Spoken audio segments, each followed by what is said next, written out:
Shalom, everyone. That's my son.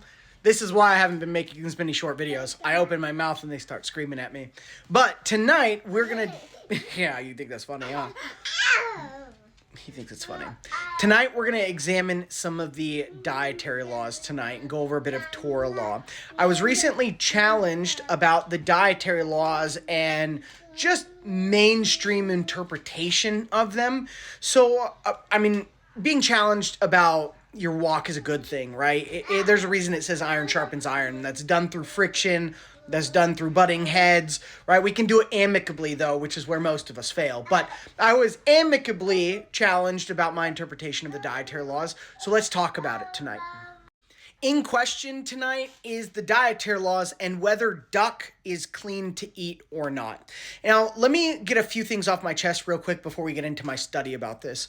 When it comes to the dietary laws, what an animal eats a lot of times can tell us if it's clean or not, or give us a suspicion about whether it's clean or not, but it doesn't necessarily mean that it's clean or not clean based on what it eats.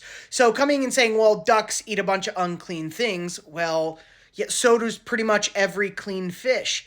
Every clean fish is going to eat bugs that are unclean. It's going to eat small fish that are unclean. It's going to eat, I've seen bass eat mice, and bass is a clean fish, right? And on the flip side of that, look at rabbits, right? They're an unclean animal. They're a rodent, but rabbits' main diet is like foods and seeds, or grass and seeds, like a bird, you know?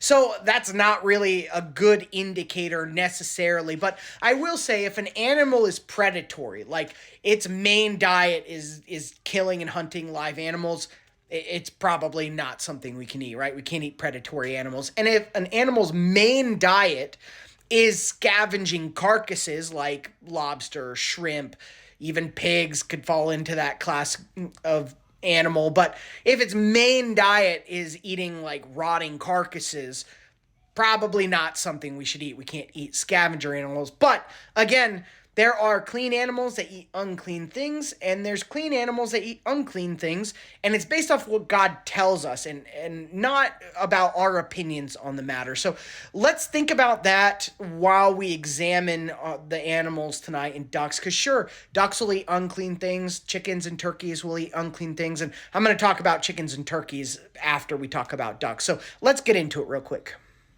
I had to jump into 3 different manuscripts of the Torah in order to go through this study. I examined the Samaritan Torah, the Septuagint, and the Masoretic, which is in all your main Bible translation. So let's review what the Masoretic says.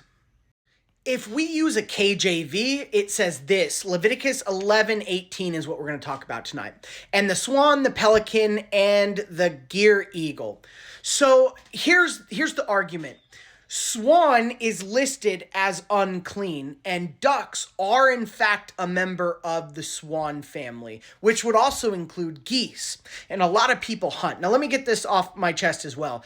I do hunt, but I'm not much of a bird hunter. I don't go out and seek ducks or geese. I don't, if they're on a menu on a restaurant, I don't buy them. I don't even think they sell duck at any of the stores that I go to. The last time I ate duck was probably about 15 years ago, and it was one of my friends who went out and hunted ducks. And I didn't really particularly like it, and I've never been much for bird hunting. So this doesn't affect me at all. The outcome of this, I have no skin in the game. I don't eat duck, not because of the dietary laws. I just don't eat duck. It's not readily available to me, and I'm not going to go seek it because I don't enjoy the process. I don't like plucking the feathers and going and hunting them in the cold water. Just not my thing. So it doesn't affect me. But if duck is on the menu for you, if you are a bird hunter, then, there's a couple of things we should talk about.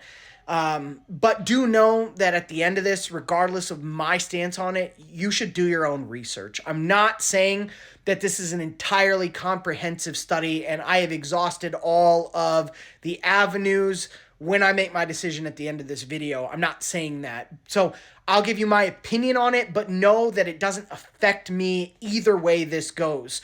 So if it does affect you, you need to invest a little bit more into this and really make sure. Bring it to Yah. Pray about it, seek his face on the matter, study everything you can possibly study, and then make your decision. But everything that I have come across that I feel is enough information for me to make a decision, let's go over that. In the KJV, it says swans are excluded, and duck is a member of the swan family, which would mean ducks are unclean. I totally agree with that. If we use the principle of and like its kind, right?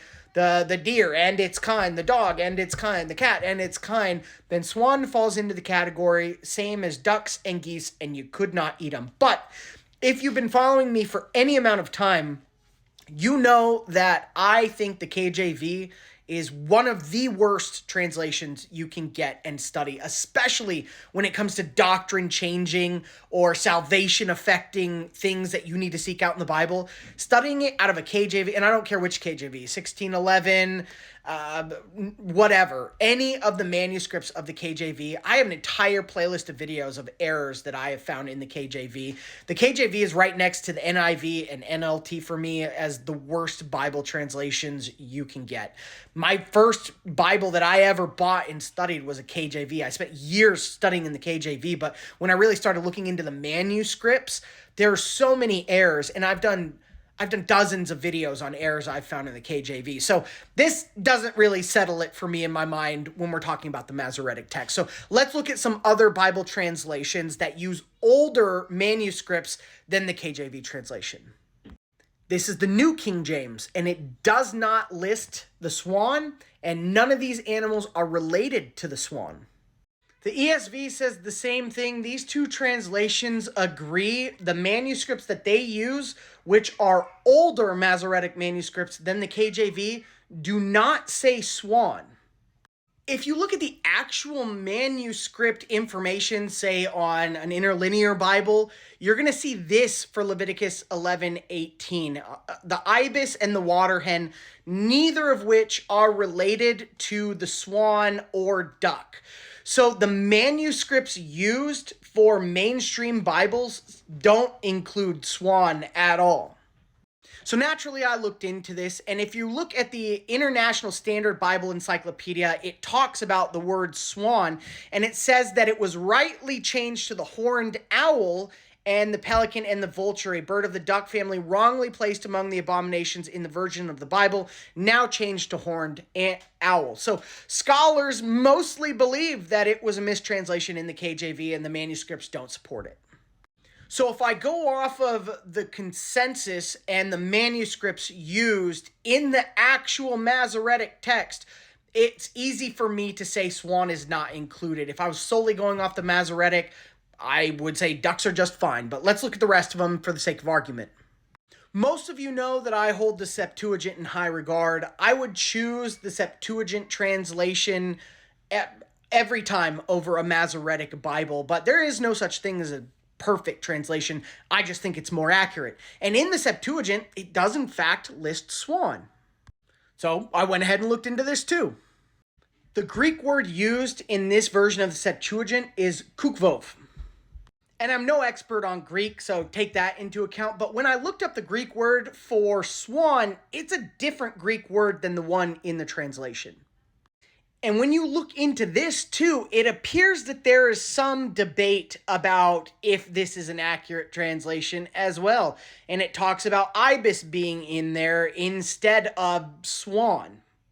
But for the sake of argument, let's say that the Septuagint does say swan. So no on the Masoretic, yes on the Septuagint. So tiebreaker by the witness of 2 or 3, let's see what the Samaritan says.